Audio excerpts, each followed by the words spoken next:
एक बार किसी बात पर अकबर बीरबल से नाराज हो गए और उन्होंने बीरबल को राज्य छोड़कर कहीं दूर चले जाने का आदेश दे दिया। बीरबल ने अकबर के आदेश का पालन किया और राज्य छोड़कर चले गए। कुछ समय बीतने के बाद अकबर को बीरबल की याद आने लगी।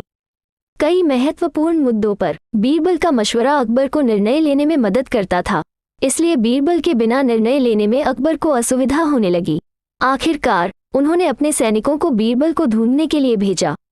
सैनिकों के कई गांव में बीरबल को ढूंढने का प्रयास किया, लेकिन बीरबल नहीं मिले। कई जगहों पर पूछताछ करने के बाद भी बीरबल का पता ठिकाना नहीं मिल सका और अकबर के पास सैनिक बैरंग लौट आए। अकबर किसी भी सूरत में बीरबल को वापस लाना चाहते थे। इसके लिए उन्होंने एक युक्ति सोची। सैनिकों के माध्यम से उन्होंने अपने राज्य के सभी गांवों के मुखियाओं को संदेश भिजवाया। संदेश इस प्रकार था: 1 माह के भीतर एक घड़े बुद्धि भरकर उस घड़े के साथ दरबार में उपस्थित हो। ऐसा न कर पाने की स्थिति में बुद्धि की जगह घड़े में हीरे जवाहरात भरकर देना होगा। अकबर का ये संदेश सैनिकों द्वारा गांव गांव में प्रसारित किया गया। एक गांव में बीरबल भेष बदलकर एक किसान के खेत पर काम किया करते थे। जब उस गांव ने मुखिया को अकबर का ये संदेश मिला तो वो चिंतित हो उठा। उसने गांव के लोगों की सभा बुलाई। बीरबल भी उस सभा में उपस्थित हुआ। गांव के मुखिया ने अकबर का संदेश गांव वालों को दिया तो सभी सोच में पड़ गए।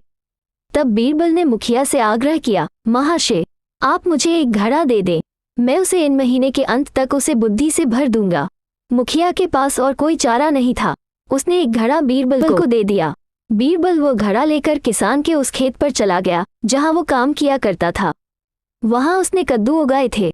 उनमें से ही एक छोटे से कद्दू को उठाकर उसने घड़े में डाल दिया। कद्दू अब भी अपनी बेल और उसकी अच्छी तरह से देखभाल करने लगा, जिससे धीरे धीरे कद्दू बढ़ने लगा।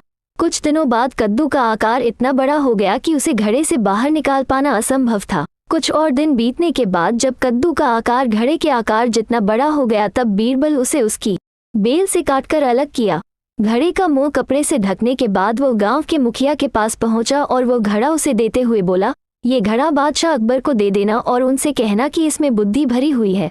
उसे बिना काटे और इस घड़े को बिना फोड़े उसे निकाल लीजिए। मुखिया बादशाह अकबर के दरबार पहुंचा और उसने अकबर को घड़ा सौंपते हुए वैसा ही कहा जैसा बीरबल ने उसे कहने के लिए बोला था।